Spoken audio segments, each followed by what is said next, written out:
Bună ziua. Well, today, by a request from a former pupil, I'm going to talk about jours by Boris Vian. L'écume means froth or foam. Jours. It's a novel he wrote in 1946 and it was published in 1947, a year later. It didn't sell very well. It's a surreal novel.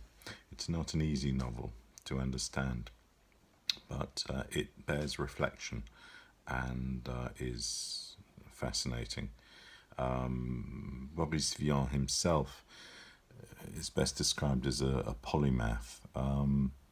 He was a musician, a poet, a director, a novelist, and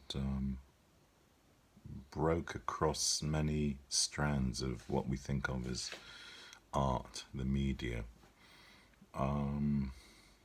Died tragically young at the age of 39. So, if I can summarize the novel very briefly, because it is very confusing, it deals with effectively two couples, Colin Colin and his girlfriend, who then becomes his wife, Chloe. He is a very wealthy young man who's made a lot of money by the age of 22, and his friend, Chick, who falls in love with a girl called Alice. Now, he has this chap, Colin, can afford to have a chef stroke factotum valet figure called Nicolas. Nicolas, who lives and cooks for them. He marries Chloe fairly early on in the novel, falls in love with her, and she falls ill and develops a cough. Oh dear, there is this coronavirus theme going through all of my presentations. I'm very sorry about that. But she develops a cough, and it transpires that the cough is caused by an infection in her lung, which is in fact a water lily growing, Ninufar, growing in one of her lungs. Now, the only thing that can cure her or assuage her pain is to be surrounded by flowers. So Colin spends a lot of his fortune buying fresh flowers to surround her, which gives her some relief from this ailment. But sadly, she then develops a nenufar in the other lung and gradually declines and gets worse and worse. Colin, in the interim, has bequeathed or donated a quarter of his fortune to his friend Chick, who falls in love with Alice. Alice is the cousin, I think the cousin of Nicolas, and develops an interest in philosophy. Now, the philosopher he follows and buys all the works of is named, Jean Solpatre. Jean Solpatre. Now, you may see a similarity there with a famous philosopher in Paris in the 1940s. He develops an obsession for this philosopher, buys all of his works, and this creates a great deal of jealousy from his partner Alice, who can't persuade him to give up collecting the works of Jean Solpatre.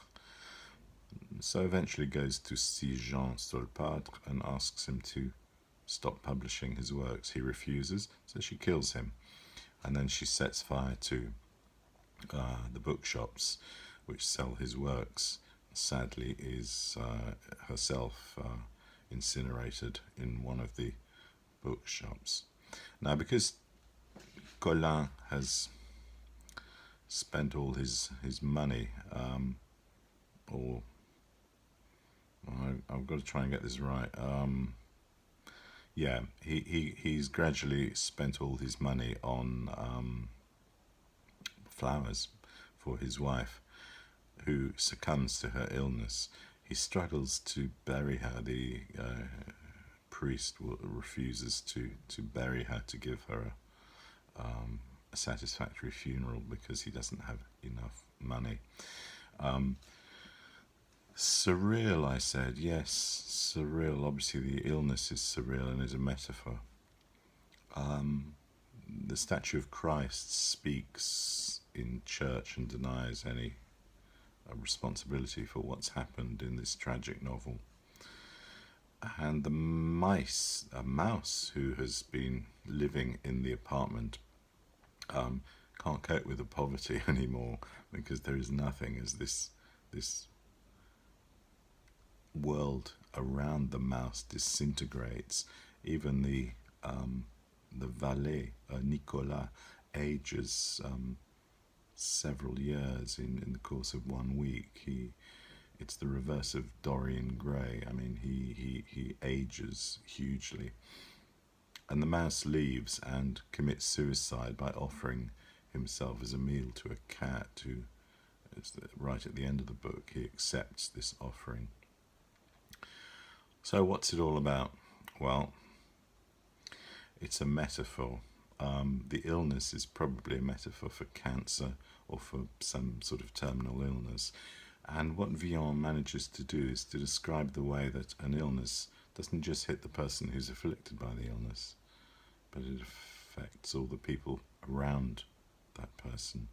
It hits all the people around them and makes them reevaluate their situation, change their lifestyle, and ultimately can destroy them, which is what happens here.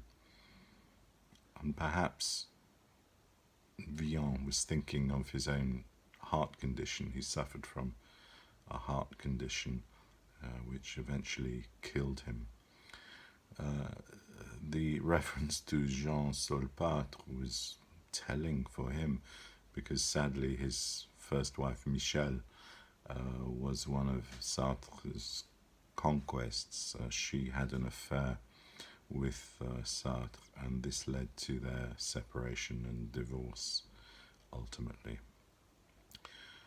Chick is addicted to philosophy books. This is a metaphor for drug addiction. He spends all of his inheritance from Colin on these books, and he can't give it up, and finds it more important than his relationships, and sacrifices his relationship with Alice to his addiction for books / drugs. Vian is a very witty author. There's a lot of fun in the book. He names or renames some of the texts that Chick buys. So we can see Sartre's influence or his books. Le Vomi is one of the books he buys. Le Néant, La Nausée, and La Lettre et le Néant. Obviously, Lettre et le Néant. La Lettre et le Néant becomes another parody of Sartre's work. If you want to see a filmic version of this book, Audrey Tautou, who again pops up, having done Thérèse Desquereux and Amélie, she filmed a 2013 film, Mood Indigo. I haven't seen it, so I can't recommend it, but you may want to see that. I think Vian is important as a poet. Le Déserteur, I have a collection of his poetry, which I leaf through from time to time. He is a polymath. He inspired another person I think of more as a poet than a singer, Serge Gainsbourg. And Gainsbourg said if it hadn't been for Vian, he wouldn't have set out on his road to create music and poetry. And Gainsbourg will, I hope, be appreciated in the same way as Serge Gainsbourg, as Boris Vian one day.